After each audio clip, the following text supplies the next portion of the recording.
कंधे पर बेटी का शव, चेहरे पर मायूसी और 10 किलोमीटर तक का सफर। संबंधित प्रशासन से हार चुका ये शख्स जब कुछ इस तरह अपनी बेटी का शव कंधे पर ढोकर अपने गांव पहुंचा तो बेहतर स्वास्थ्य व्यवस्था, वक्त पर इलाज और गरीबों को प्राथमिकता जैसे तमाम सरकारी दावे हाशिए पर आ गए। अमानवीयता और अनदेखी का आरोप लगा है सरगुजा के सामुदायिक स्वास्थ्य केंद्र पर। पीड़ित ईश्वर दास, जो कि अपनी बेटी का शव कंधे पर ढोते नजर आए, उनका आरोप है कि यहां नर्स के गलत इंजेक्शन लगाने से ही उनकी बच्ची की तबीयत बिगड़ी थी और उसके बाद बच्ची की नाक से तेज खून निकलने लगा। कुछ देर बाद उसने दम तोड़ दिया। दम तोड़ चुकी बच्ची का शव ले जाने के लिए पीड़ित पिता प्रशासन से गुहार करता रहा, लेकिन बदले में उसे टाल मटोल और आनाकानी ही नसीब हुई और आखिर में ये बेबस पिता अपनी बेटी को कुछ यूं कंधे पर लेकर घर के लिए रवाना हुआ। 7 साल की दिवंगत बच्ची की अर्थी निकली तो अर्थी निकली उन सारे कोरे दावों की भी जिनमें बेहतर और मुकम्मल स्वास्थ्य सेवाओं का दम भरा जाता है। बहरहाल मंजर ने तूल पकड़ा तो हरकत में आए छत्तीसगढ़ के स्वास्थ्य मंत्री टीएस सिंहदेव वायरल वीडियो का हवाला देकर वाकये की उचित जांच के आदेश दिए हैं। अलबत्ता महज जांच और कार्रवाई का आश्वासन एक पिता की रुखसत हो चुकी बच्ची को वापस नहीं ला सकता, ये गौर करने वाला तथ्य है।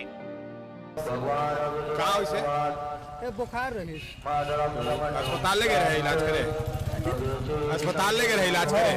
का कही डॉक्टर? कहीं सबको बुखार है तो मैं कहीं नहीं 2 दिन हो गई थी। रात के पेट दर्द कर रही 12 बजे एक बाद बिहार है तो लाए 7 बजे भर्ती कर। अब का हो देखी डॉक्टर तो का कही ठीक हो जाही तो कही देखा वो भाप वाला रहे ना। हाँ ओके लग कौन डॉक्टर रही? ओके मोके पता नहीं है, नर्स रही। हाँ एक थे तुम्हार जैसे है डॉक्टर डॉक्टर वहर रही। फिर का सुई लगाई हमें कहीं खाना उना नहीं खाई से लड़का है तो कहे नहीं वो लड़का कहीं में दूध पी तो तुझसे नहीं मिल पाई।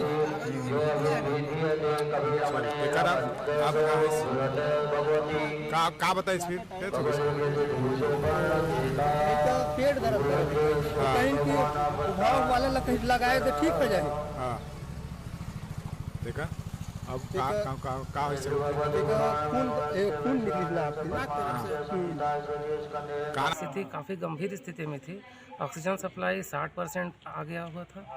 फीवर था। उनके परिजन के द्वारा बताया गया कि उनको 3-4 दिनों से गंभीर रूप से बुखार और खांसी बढ़ गई थी, जबकि उनके माता के द्वारा बताया गया कि 10 से 15 दिन तक उससे भी ज़्यादा समय तक हल्का हल्का बुखार पेट में रहता था, ऐसा बताया गया। उसके पश्चात हमने उनको ऑक्सीजन का दिया और जो उचित जो इलाज था वो सब चीज़ चालू किए। 10 से 15 मिनट में बच्ची का जो ऑक्सीजन सप्लाई है 78% पे आ चुका था।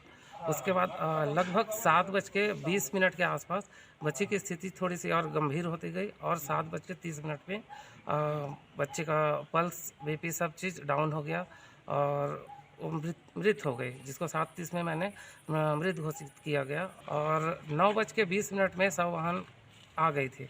तब तक मृतिका को लेकर के उनके परिजन जा चुके थे यहाँ से अस्पताल। जानकारी मिली कि लखनपुर में आज सुबह एक बच्ची को अंधला गांव से परिजन लाए थे। नाक से खून निकल रहा था और SpO2 लेवल 70 से नीचे था। उपचार करने के बाद भी बच्ची को बचा नहीं सके। परिवार के मुखिया होंगे या तो पिता होंगे या अभिभावक होंगे, वो बच्ची को वापस ले जा रहे हैं। तो शव वाहन के लिए इंतज़ार करने के पहले ही परिजन बच्ची को ले गए। वह समझा के और गाड़ी से व्यवस्था करके भेजना था यदि उनके पास अपनी गाड़ी नहीं थी। तो उस नाते ये ऐसा लगता है कि समझाने की उतनी कोशिश नहीं की गई जितनी की जा सकती थी इन परिस्थितियों में। CMO को मैंने बोल दिया है, CMHO साहब को, कि वो जांच करें और कमी पाई जाती है और अगर प्रबंधन ठीक से नहीं कर पा रहे हैं तो जो BMO हैं उनको बदलना चाहिए।